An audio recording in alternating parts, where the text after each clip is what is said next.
네. 자, 그리고 이제 이재명 대표의 1심 선고가 하루 앞으로 다가왔습니다.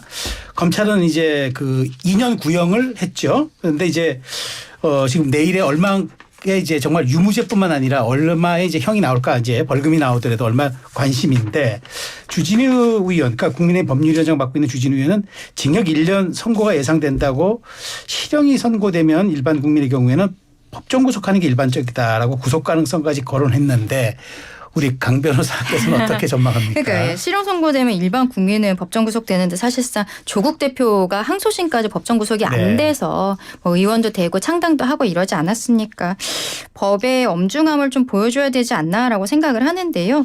근데 이 윤상현 의원이 80만 원 나올 것 같다라고 이야기를 하셨어요. 그렇죠. 국민의힘에서. 네네. 네, 그래서 지금 국민의힘에서는 어떻게 그렇게 이야기할 수 있냐라고 또 내부적으로 말씀들이 많은데 저는 윤상현 의원은 뭐 법조인 출신은 아니시거든요. 그래서 아마도 주위에서 공직선거법으로 기소됐을 때 80만 원, 90만 원 나오는 경우가 굉장히 많아요. 실질적으로.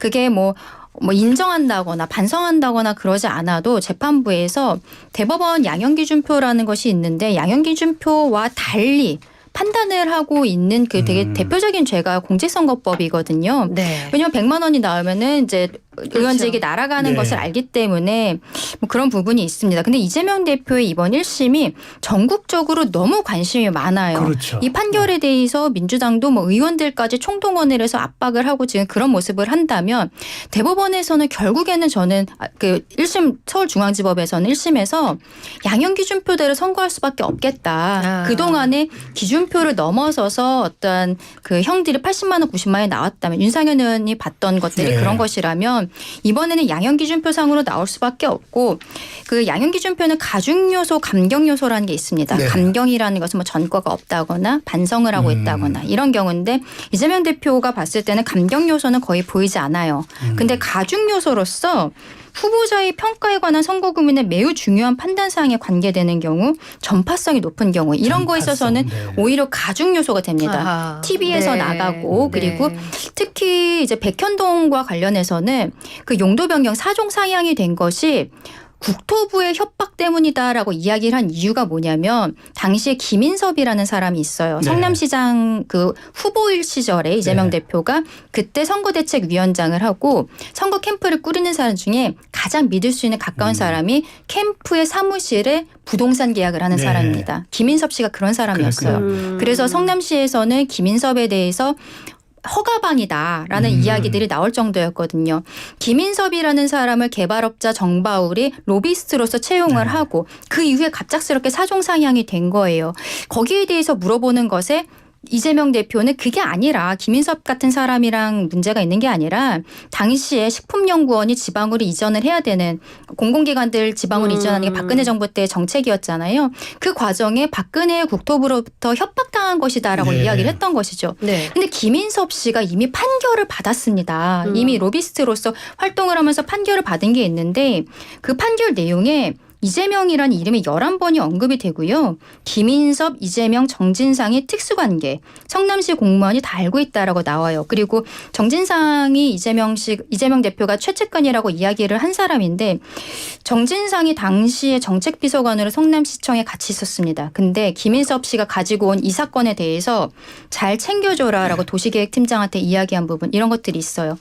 이재명 대표는 국토부의 협박 때문에 종상향을 해줬다고 하지만 지금 이 사건에 있어서 증인으로 나온 성남시의 공무원 그 누구도 그것을 압박이라고 협박이라고 느낀 사람 아무도 없었습니다. 증언을 다 했거든요. 그러니까 이러한 부분을 봤을 때는 결과적으로는 저는 가중이 되는 판결이 나올 것으로 보이고 가정이 나왔을 때는 벌금으로 해도 최저가 500만 원이에요. 물론 징역형으로도 할 수 있습니다. 주진 의원이 말씀하신 것처럼.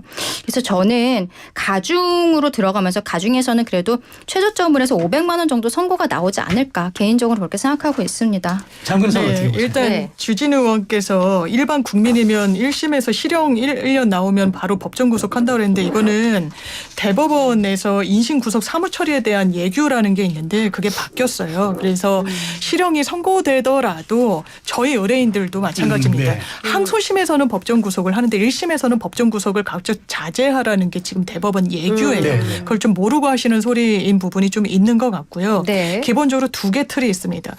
내가 김문기 전 처장이라는 사람을 몰랐다. 성남시장 재직 시절에. 그럼 판사가 이걸 유죄로 선고하기 위해서는요. 네. 이재명이라는 사람이 정확하게 김문기 전 처장을 아는데 몰랐다고 네. 당선되려고 몰랐다고 했구나라는 재판장의 자기 확신이 있어야 되는데요. 네.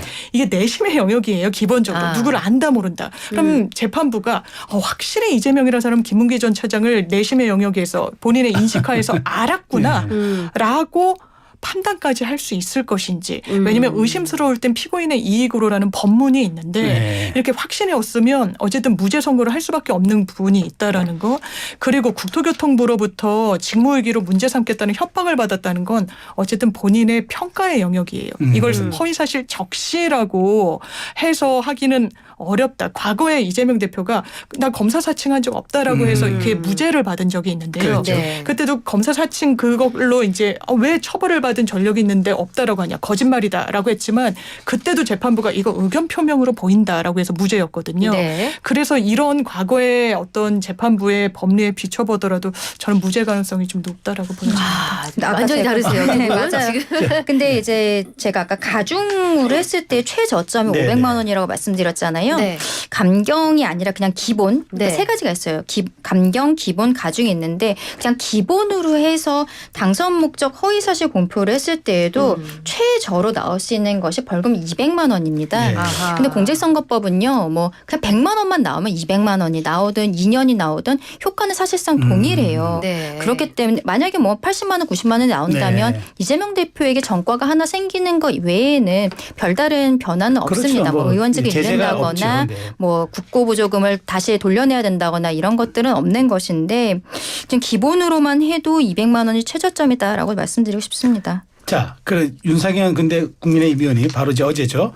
YTN 라디오 뉴스파이팅 배승희에 나와서 그 배승희입니다에 나와서 이 대표의 예상 형량 지금도 여러 가지 얘기를 해 주셨는데 벌금 80만 원으로 말했다가 지금 곤혹을 치렀어요. 근데 이제 결국은 이제 이게 100만 원 넘느냐 마느냐 하는데 장 변호사님은 무죄가 나올 것이다. 100만 원도 안 나올 것이다 보고 우리 강 변호사께서는 500만 원. 500만 원 나올 것이다.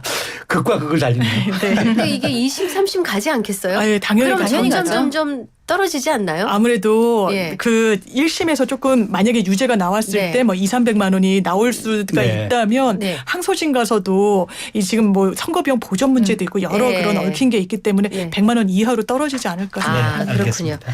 자, 그런가 하면은 국민의힘 요새 단계에서 뭐가 단계인가 했더니 당원 게시판이 준말인데 한동훈 대표의 가족 이름으로 윤 대통령 부부를 비난을 넘어서서 아주 뭐 굉장히 악의적인 그런 뭐 댓글들, 게시글이 여러 논란이 커지고 있는데요. 장해찬 전 최고 같은 경우 700여 개의 글이 특정 시간대, 특정 게시자에 올려졌다면서 이거 한동훈판 드루킹 사건 아니냐. 이거 누가 썼는지 제대로 밝혀야 된다. 이런 내용으로 가고 맞습니다. 있거든요. 두 분 판단을 어떻게 하시는지. 이게 당원 게시판이 그런 식으로 운영되더라고요. 처음에 당원인 걸 인증받아야 거기에 그러니까요. 접촉이 되니까 예, 예. 실명 인증을 받고 네. 내 실명과 주민번호를 치고 확인하고. 또 이 정말 이 사람이 가입하는 게 맞는지 휴대전화로 인증 절차까지 거친다는 겁니다. 네. 근데 장해찬 전 최고의 폭로 내용을 보면 한동훈 대표의 장인 장모 이거 워낙에 공인이셨고 하니까 장인 어른도 그렇죠. 진영구 전 네. 검사장 네. 이름이 알려져 있죠. 네. 그리고 그 아내분도 진흥정 변호사니까 네. 그래서 그게 원래는 그냥 게시판만 보면 한땡땡 진땡땡으로 뜨는데 선만 나오죠 원래. 예, 그런데 게시판에 실명을 쳐보면 그 실명자가 쓴 게시물은 쭈루룩 뜬다는 거예요. 아. 이게 관리에 어떤 좀 미스가 있었던 네. 것 같아요. 그러니까 이게 좀 희귀성이기도 하고 또 한동훈 대표 어머니도 약간 흔한 성을 네, 아니시더라고요. 허시시죠. 예, 가족별로 이걸 다 타임테이블을 만들어 봤더니 딱 한 2, 3분 간격으로 700개의 글들이 네, 올라 있는 거예요. 네. 근데 내용의 공통점은 윤석열 대통령을 비판하는 거였습니다. 네. 그러니까 이게 뭐냐 가족을 동원해서 한 게 아니냐라는 지금 우려가 나오는 것 아, 같습니다. 네. 그래서 지금 당에서는 어떤 분이에요? 한동훈이라는 이름이 동명이인들이 있고 그리고 한동훈 73년생인데 네. 73년생 한동훈이 쓴 게시물은 없다라고 이제 이야기를 한 부분이 있는 것이죠. 그런데 뭐 시민단체에서 여기에 대해서 고발을 해서 이제 고발인 조사도 한다라고 네. 하고요. 네. 또 친윤계 쪽에서는 이걸 당무감사를 해야 되는 것이 아니냐라고 이야기를 하고 있어요. 수사뿐만이 아니라 네. 당 내에서도. 근데 당무감사 사안이 아니다라는 이야기도 하고 있는데 제가 그 국민의힘 당규를 찾아보니까요. 네. 당무감사를 할 수 있는 사안이 이제 쭈루룩 나와 있는데 마지막에 7항에 기타 당무감사위원회에서 필요하다고 판단한 사항에 대한 조사가 있습니다. 그렇기 때문에 당무감사위원회 자체적으로 여기에 대해서 필요하다고 판단을 하면 당무감사가 불가능한 사안은 아닌 거예요. 기타 네, 네, 조항이 네, 네, 있으니까. 근데 이 부분이 어떻게 보면은 거기 내부적으로 친한 친윤으로 해서 요즘에 좀 분위기가 당 게시판이 좋지 않았던 것은 네. 사실이지만 이것을 굳이 색출해내야 되는 이유가 있는 것인가에 대한 문제도 있는 거죠. 네. 만약에 물론 그 수사 과정에서도 그런 것이 나오겠습니다만 댓글 같은 것이 정보통신망법상의 명예훼손 굉장히 과한 표현이 있다라거나 뭐 이렇게 또 지금 장 변호사님 말씀해 주신 것처럼 여러 개의 댓글이 비슷한 시간에 올라왔을 때 만약에 한 명이 그 아이디를 여러 개를 돌려가면서 네, 쓴다거나 네. 이랬을 때는 업무방해라든지 이런 거에 대한 문제도 있을 수 있어요. 이게 수사의 대상이 될 수도 있습니다만 또 기본적인 성격 자체가 당의 내부 게시판인 네. 거잖아요. 그리고 그 아이디들 이외에도 실상은 굉장히 또 여러 사람들이 뭐 이런저런 이야기들을 할 수 있는 그 공론화의 장인데 여기에 대해 수사권이 들어가고 당무감사가 들어간 것이 과연 맞는 것이냐라는 의견들도 있는 것이죠. 자, 그러니까 지금 네. 제가 장 변호사께도 여쭤보고 싶은 게 이게 이제 표현의 자유가 우리는 존재하잖아요. 네. 그러니까 게시판에 자유롭게 글을 네, 올리는 네. 걸 가지고 이걸 뭐 그럼 어떻게 문제 삼을 수 있을까요? 그런데 이를테면 뭐 개줄로 어떻게 하겠다 이런 건 표현의 금도를 좀 넘은 부분이 좀 있어 명예훼손으로 보이고요. 이 가나요? 명예훼손으로 가고 또 이제 강 변호사님이 말씀 주셨다시피 이건 표현의 자유면 자기의 의사개진을 해야 되는데 자기가 의도적으로 여론의 향배를 당원 게시판에서 바꾸기 위해서 만약에 여러 명의 아이들을 한 명이 왜냐하면 지금 시간이 너무 붙어 있다 보니까 한 명이 사실상 한 거 아니냐. 어찌 보면 아이들 다 도용해서. 네. 그래서 그 부분에 대해서도 문제가 되는 것 같고 이거는 저는 당무감사까지 갈 필요가 없고 당원 명부는 당에서 갖고 있잖아요. 그렇죠. 주민번호라 네. 그럼. 네, 네. 그럼 가족이 개입하지 않았다는 건 확인을 빨리 해서 아니다라고 그냥 잘라주면 되는데 왜 그 답신과 그 회신 그리고 확인이 늦어지는 건지는 좀 그냥 외부자로서는 좀 의아합니다. 저 강변한테 이거에서 질문 하나 드려볼게요. 자, 네. 요즘에 미롤관계잖아. 이른바 친한 친윤이. 네. 요즘 아주 이렇게 좀 분위기 그래서 좋은데. 오늘 대통령 조금 아까 출국하시는데 한동훈 그걸 대표가 갔잖아요. 공항에 또 네. 환송을 나갔죠. 그럼 이 문제가 혹시 이 아주 무난했던 이 관계에 약간 균열과 좀 갈등의 소지가 있진 않을까요? 그러니까 지금 친윤계에서는 당무감사를 해야 되는 것이 아니냐라는 압박을 하는 게 좀 그렇게 다시 크랙이 생기는 게 아니냐 이런 그 우려가 있는 것이 사실인데 저는 개인적으로는 이런 만약에 가족이라는 게 드러났을 때 이게 법적인 문제가 어디까지 될 것인가. 그게 뭐 업무방해라든지 앞서 말씀드린 정보통신망법의 명예훼손이 될 수도 있는데 그게 모두가 다 유죄가 나오는 것은 아니고 당원 게시판은 오히려 당 내에서 자유롭게 의견을 개진할 수 있는 토론의 장이라고도 볼 수 있을 것 같은데 그런데 가족이라는 게 드러나도록 뭐 드러났다는 것이 뭐 큰 법적인 문제가 아니라 오히려 정무적인 책임 이런 것들을 지우기 위해서 뭐 이렇게 당 대표의 가족이 어떻게 그럴 수 있냐 이러한 이야기를 하기 위해서 뭐 당무감사를 해야 되는 것이 아니냐라는 압박을 하고 있는 게 아닌가라고도 보입니다. 오히려 불편한 거를 깨끗하게 털고 가는 게 낫지 않나는 의견도 있던데요. 근데 저는 그게 말씀드린 것처럼 이런 식으로 한번 외부에서 당의 게시판을 열어본다. 수사든지 당무감사든지 그러면 다음번에도 뭔가 내부적으로 어떤 악성 댓글이라든지 이런 것들이 있을 때 또 한다고도 한다. 볼 수 있거든요. 그러면은 당원들이 당의 게시판에다가 자유롭게 글을 쓸 수 있을까? 좀 그런 우려도 있습니다. 알겠습니다. 적어도 개목줄은 안 나오겠죠. 네. 자, 시사 맛집 장강 네, 두 분 변호사 장윤미 강전혜 변호사와 함께했습니다. 감사합니다. 고맙습니다. 잘 들었습니다.